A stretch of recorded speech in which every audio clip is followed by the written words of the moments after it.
지금까지 예레미야 1장부터 또 3장까지 함께 살펴보면서 가장 핵심이 되었던 말이 뭐였냐면 돌아오라는 말이었습니다.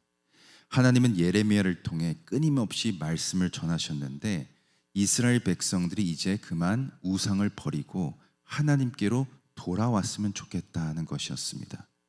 그래서 어제도 저희가 진정한 회개에 대해서 살펴보면서 하나님께 돌아온다는 것은 입술로만 회개하는 것이 아니라 회개를 통한 합당한 삶의 열매가 나타나야 된다라고 말씀드렸습니다. 그래서 우리가 손에 쥐고 있는 가증한 것들을 버려야 되고 우리의 묵은 땅을 기경해야 되고 또 우리의 마음의 가죽을 제거해야 한다라는 말씀을 함께 나눴는데, 이런 끊임없는 경고에도 불구하고 이스라엘 백성들은 하나님께로 돌아오지 않았습니다. 그들의 삶에는 여전히 우상들이 자리 잡고 있었고 하나님과 우상 사이에서 갈팡질팡하면서 끝까지 그 가증한 것들을 내려놓지 못했습니다. 그래서 오늘 본문을 시작으로 하나님의 심판이 시작이 됩니다. 하나님은 이스라엘이 다시 돌아올 수 있도록 계속 기회를 주시고 자비를 베푸시면서 끝까지 기다려 주셨는데 끝내 돌아오지 않게 되자 심판하기로 결정을 하십니다.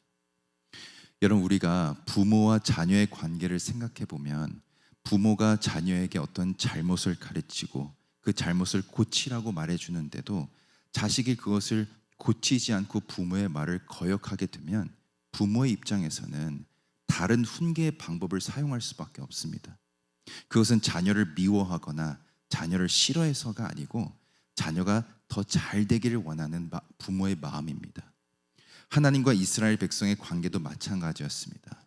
하나님이 이스라엘을 심판하기로 결정하신 이유는 이스라엘을 완전히 멸해서 아버지와 아들의 관계를 깨려고 그러신 게 아니라 이스라엘 백성들을 어떻게 해서든 다시 돌아오게 하시려고 그런 겁니다. 그래서 오늘 본문 5절부터를 보게 되면 이 전쟁을 암시하는 표현들이 나오는데, 먼저 5절에 보니까 너희는 유다에 선포하며 예루살렘에 공포하여 이르기를 이 땅에서 나팔을 불라하며 또 크게 외쳐 이르기를 너희는 모이라 우리가 경관성으로 들어가자 하고, 보시면 나팔을 불라라는 표현이 나오는데 이 당시에 전쟁이 일어나게 되면 그것을 알려서 군대를 속히 모으기 위해 나팔을 불어야 했습니다. 그렇기 때문에 여기서 나팔을 불라하는 것은 이제 전쟁이 임박했음을 보여주는 겁니다. 그리고 6절에 보니까 시온을 향하여 기호를 세우라라는 표현도 나오는데 이것도 마찬가지로 이 당시 전쟁이 일어나게 되면 그것을 알리기 위해 깃발을 세우게 되어 있었습니다. 그렇기 때문에 우리는 이러한 표현들을 통해 이제 하나님의 그 심판이 시작이 되었음을 우리는 알 수 있는 겁니다. 그리고 또 보시면 그 전쟁으로 인해 이스라엘이 어떻게 되는지를 말해주는데 6절을 이어서 보면 내가 북방에서 재앙과 큰 멸망으로 이르게 할 것임이니라. 또 7절 마지막에 보면 내 성읍들이 황폐하여 거민이 없게 되리니, 그러니까 북쪽으로부터 큰 재앙이 몰려올 것이고 그것으로 인해 성읍들이 황폐하게 될 것이다 라고 말하고 있습니다. 근데 여러분, 처음에도 말씀드렸지만 이것은 하나님이 갑자기 내리신 결정이 아닙니다. 이스라엘 백성들에게 다시 돌아오라고 말씀하셨을 때 북쪽에서 재앙이 임하게 될 거라고 이미 경고를 하셨습니다. 저희들이 지난주에 살펴본 예레미야 1장 14절을 봐도 여호와께서 내게 이르시되 재앙이 북방에서 일어나 이 땅의 모든 거민에게 임하리라. 그러니까 너희들이 나에게로 돌아오지 않으면 북방에 있는 강대국을 이용해서 너희들을 심판할 것이다. 하나님은 끊임없이 경고하셨습니다. 근데 그러한 경고에도 불구하고 이스라엘 백성들이 하나님께로 다시 돌아오지 않았기 때문에 그 경고대로 지금 행해지고 있는 것입니다. 여러분, 하나님은 이유 없이 심판하시는 분이 절대로 아니십니다. 하나님의 심판에는 무조건 이유가 있는데 오늘 우리가 살펴본 말씀에도 이스라엘이 왜 심판을 받게 되었는지 그 이유에 대해서 보여주고 있습니다. 먼저 8절을 보게 되면 이를 인하여 너희는 굵은 배를 두르고 애곡하라. 대저 여호와의 맹렬한 노가 아직 너희에게서 돌이키지 아니하였음이니라.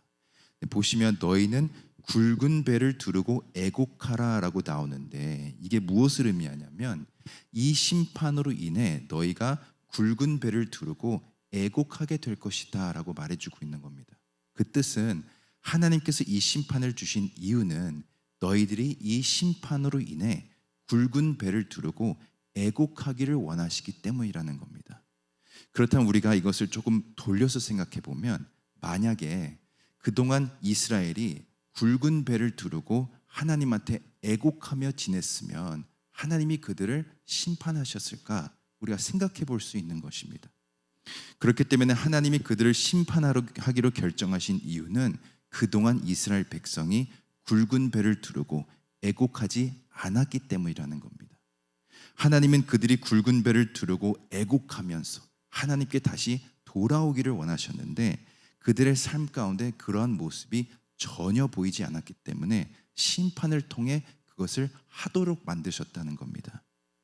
그럼 여기서 말하는 이 굵은 배를 두른다는 것은 무엇을 의미하는가?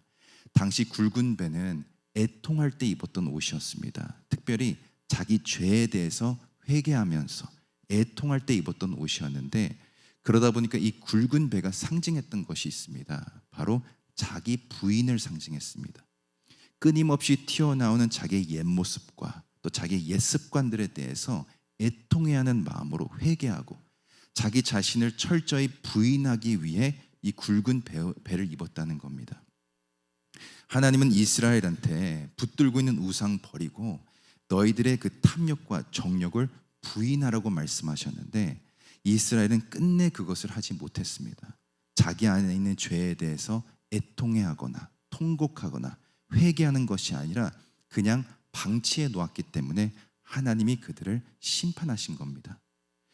여러분 우리에게도 이런 애통함이 있어야 할 줄로 믿습니다. 내 안에 있는 그 정욕과 탐심을 십자가에 못 박고 자기 죄에 대해서 애통하는 마음이 있어야 우리의 죄를 용서하시는 하나님의 그 긍휼하심을 우리가 경험하게 되는 것입니다. 예수님께서도 아무든지 나를 따라오려거든 자기를 부인하고 자기 십자가를 지고 나를 쫓으니라 말씀하셨습니다. 또 마태복음 5장 4절에 보면 애통하는 자는 복이 있나니 저희가 위로를 받을 것이며 그러니까 주님을 따르는 길은 자기 자신을 끊임없이 부인하고 자기 죄에 대해서 애통하는 길이라는 겁니다. 그렇게 될 때 주님이 인도하시는 구원의 길을 우리가 걸어갈 수 있는 것입니다.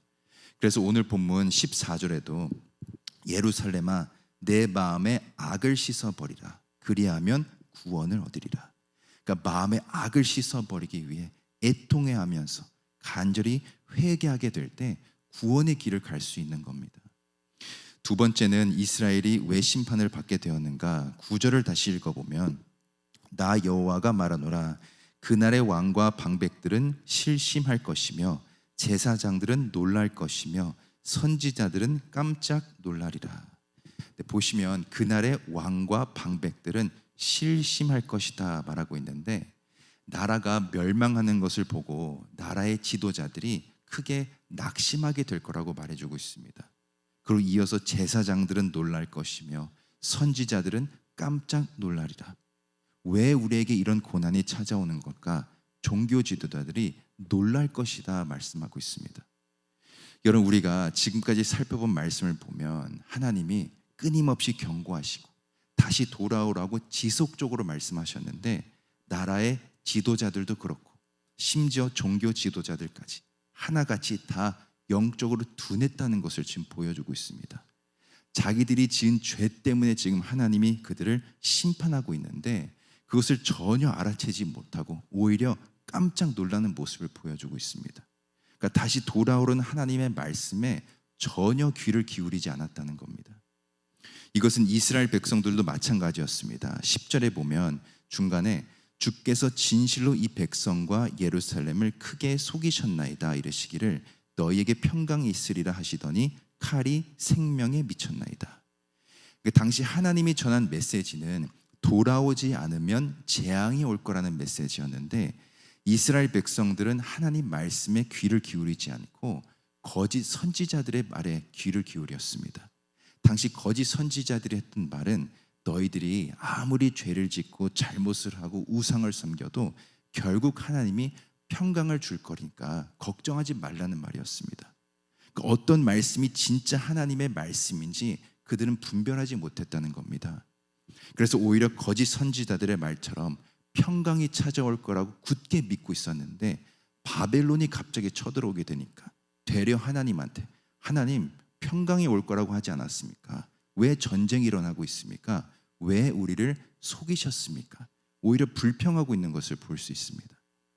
나라의 지도자들로부터 이 종교 지도자들 그리고 온 그 백성들이 영적으로 우매했다는 것을 보여주고 있습니다.